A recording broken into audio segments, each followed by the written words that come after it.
নমস্কার, আমি Sudipta Samui, hope society থেকে। তো আমাদের মধ্যে একজন গেস্ট আছে, সূর্যকুমার দা।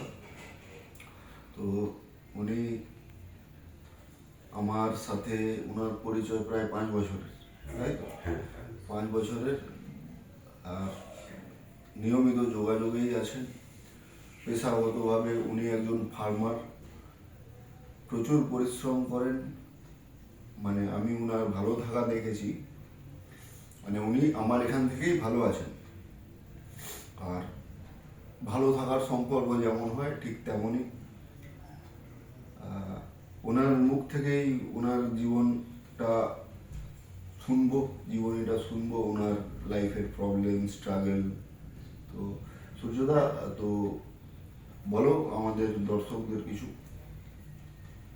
আমি আগে খুব নেশাগ্রস্ত ছিলাম। আমি এই সেন্টারে, হোপ সোসাইটি সেন্টারে দাদার সঙ্গে যোগাযোগ আমার জামাইবাবু করে। নেশায় খুব আমার লিভার টিভারেও নষ্ট হয়ে যায়। আমি তো নিজে যখন নেশা করি আমি তো নিজে কিছু বুঝতে পারিনি, কিন্তু আমার আত্মীয়রা যোগাযোগ করে এবং অনেকে প্রতিবেশীরাও দিনে দিনে আমার শরীরটাও খুব ভেঙে পড়ে, যার জন্য আমাকে সেন্টারে এখানে ভর্তি করে। এই সেন্টার থেকে আমি 4.5 বছর হলো বর্তমানে আমি ভালো আছি। সেন্টার নিয়ে 5 বছর হবে, 6 মাস সেন্টারে ছিলাম। এখন বর্তমান আছি। সংসার আমার খুব ভালো চলছে। সংসারে আমার পরিবারের লোকও আমাকে খুব মানিয়ে নিচ্ছে নেশা ছাড়ার ফলে, এবং খুব কঠিন পরিশ্রম করতে হয়। আমি একটু চাষবাস করি, কৃষিকাজের সঙ্গে যুক্ত আছি আমি। এই অবস্থায় আমি প্রায় 22 দিন অন্তর বা মাসেক খানের অন্তর আমি এই সেন্টারের সঙ্গে যোগাযোগ রাখছি এবং আসি। আমাকে ভালো লাগে। তো সূর্যকান্ত, এই 6 মাস যে সেন্টারে ছিলে, ট্রিটমেন্ট কিরকম ভাবে কেটেছিল? ট্রিটমেন্টে কি প্রবলেম ফেস করতে হয়েছিল? তোমার ধ্যান ধারণাগুলো কিভাবে বদলালো, ওগুলো একটু বললে ভালো হয়। ট্রিটমেন্টে বলতে আমাকে ক্লাস তো আমার হয়েছিল। ক্লাসের মধ্যে আমাকে বিভিন্ন রকম বোঝানো হয়েছিল যে নেশা করলে কতটা ক্ষতি, কতটা মানে সাংসারিক বলো, আত্মীয় বন্ধু বান্ধব, মান সম্মান, বাইরের জগতে খুব নেশা করতেই তো আমার প্রচুর অনেক ক্ষতি হয়ে গেছে আমার জীবনে। আত্মীয় বন্ধু বান্ধবের সঙ্গে, সংসারের সঙ্গে, মান সম্মানের সঙ্গে খুব। এখানে মোটামুটি বুঝাবুঝির ফলে আমাদের ক্লাসও হতো। ক্লাসের ফলে আমার ভালো লাগছিল ক্লাসগুলোও শুধু। এখানে খুব ভালো, ক্লাসটাই ভালো, খুব ভালো ক্লাসটা এখানে। আর খাওয়া দাওয়ার পারপাসে তো আমাদের কোনো অসুবিধা নেই। অনেক সেন্টারে বলে না যে মারধর করা হয়, খেতে দেওয়া হয় না, ট্রিটমেন্ট হয় না, চেক আপ হয় না। না না, এখানে তো চেক আপ হচ্ছেই। এখানে চেক আপ হয়, কেউ বলে হয় না, চেক আপ হয়। প্রেশার তো এমনিতে সকাল সন্ধ্যা মাপা হচ্ছে, তার প্রেশারে আপ ডাউন, ঔষধপত্র এগুলো দেওয়া হচ্ছে। আমাকেও দিয়েছে, আমিও এখানে ছিলাম। আমার লিভার তো এবারে নষ্টই হয়ে গেছিলো। আমি তো বোধ হয় আর মাস 6 বোধ হয় টিকতাম কিনা। তা বাড়ির লোকেই বলে রে, বা আমার আত্মীয়রা, সাই পড়শিরা, বা গ্রামে আমার শরীরটার দিকে দেখে বলছে, যা হোক তুই একটু ভালো আছু রে আজ অবধি। তোর অনেক দিন আগে শেষ হয়ে যেত, কিন্তু আমি তো নিজেই বুঝতে পারিনি যে আমার শরীরটা দিনে দিনে শেষ হয়ে যাচ্ছে। এখন বলে সবাই যে খুব ভালো আছি যা, তাতে আমার আস্তে আস্তে মান সম্মানও ফিরছে।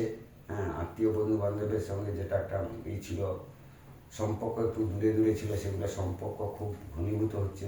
সাংসারিক দায় দায়িত্ব আমাকে দিচ্ছে আবার, সেগুলোতে মোটামুটি সূর্যদা ওখান ভালো হওয়ার পর থেকে, সূর্যদার বাড়ি হচ্ছে সবং। তো ওখান থেকে সূর্যদাকে দেখেও অনেকে ট্রিটমেন্টে এসেছে এবং তাদের মধ্যেও বেশ কিছুজন ভালো আছে। আর কে যে বলছিল যে তোমার মাথায় বন্দুক রেখে নেশা ছাড়ানো হয়েছে, এরকম টাইপের মারধর করা হয়েছে প্রচুর, ঠিক আছে? না না, এগুলো ফলসবাজি যাতে নাই। আর আস্তে ফাস্তে হয়, সেন্টারের সঙ্গে যোগাযোগ রাখতে হয়, ঘরের লোককে উল্টাপাল্টা বুঝানো, এছাড়া আদার্স কিছু না।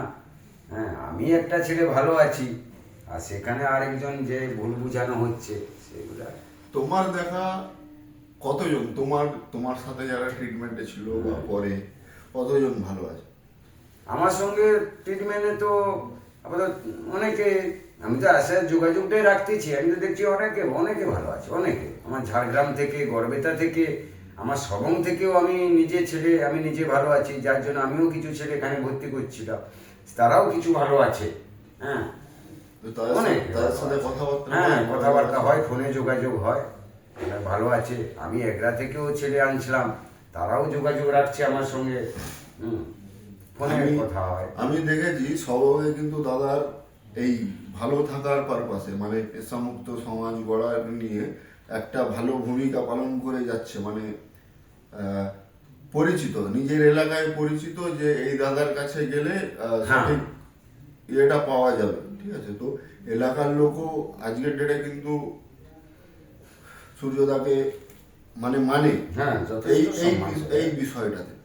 তো আমি দেখেছি যে একটা ব্যক্তি যে নেশা করে, যার কিচ্ছু ছিল না, যাকে তার বাড়ির লোক বিশ্বাস করতো না, সে আস্তে আস্তে কিভাবে সমাজে ঘুরে দাঁড়াচ্ছে। মানে গল্পটা শুধু নেশা ছাড়ার না, জীবনে আবার মূল স্রোতে ফেরা এবং সমাজ বা যারা নেশাগ্রস্ত হয়ে যাচ্ছে তাদেরকে একটা মেসেজ দেওয়া যে এইভাবে ভালো হওয়া যায়, ঠিক আছে? যেটা করছে, মানে বেসিক্যালি যারা নেশা করে তারা ভুল মনে করে না যে নেশা করাটা কোনো ভুল, এটা তাদের বিলিফ সিস্টেমে থাকে না। কিন্তু সঠিক রিয়েলাইজেশন হওয়া এবং সেটাকে ধরে রাখা, ক্যারি করে যাওয়া, আরও চারজনকে ভালো করা, এটা কিন্তু একটা বিরাট বড় জিনিস। এটাকেই হয়তো স্পিরিচুয়াল অ্যাওয়েকনিং বলে বা আধ্যাত্মিক জাগৃতি বলে। মানে আধ্যাত্মিক জাগৃতি মানে তো এটা নয় যে মাথা থেকে জ্যোতি বেরাবে, আমি চারজনের ভালো করছি আমাকে দেখে। মানে দাদার বেশ কিছু ফ্যান ফলোয়ার হয়েছে আর কি। তো কিছু বার্তা দেবে আমাদের জনগণদেরকে যে কি করলে ভালো হয় না হয়, ঠিক আছে?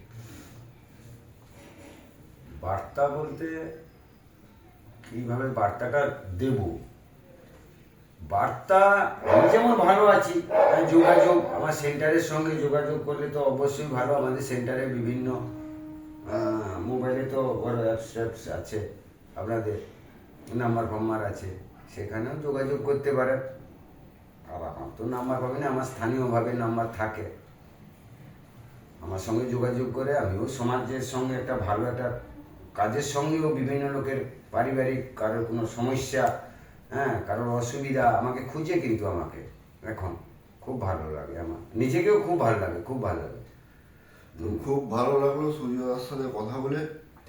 আর কংগ্রাচুলেশন, এক একটা দিন করে এভাবে এগিয়ে যাও, ঠিক আছে? আমরা আছি, আমরাও এগিয়ে যাচ্ছি সাথে। তো এটাই, থ্যাংক ইউ।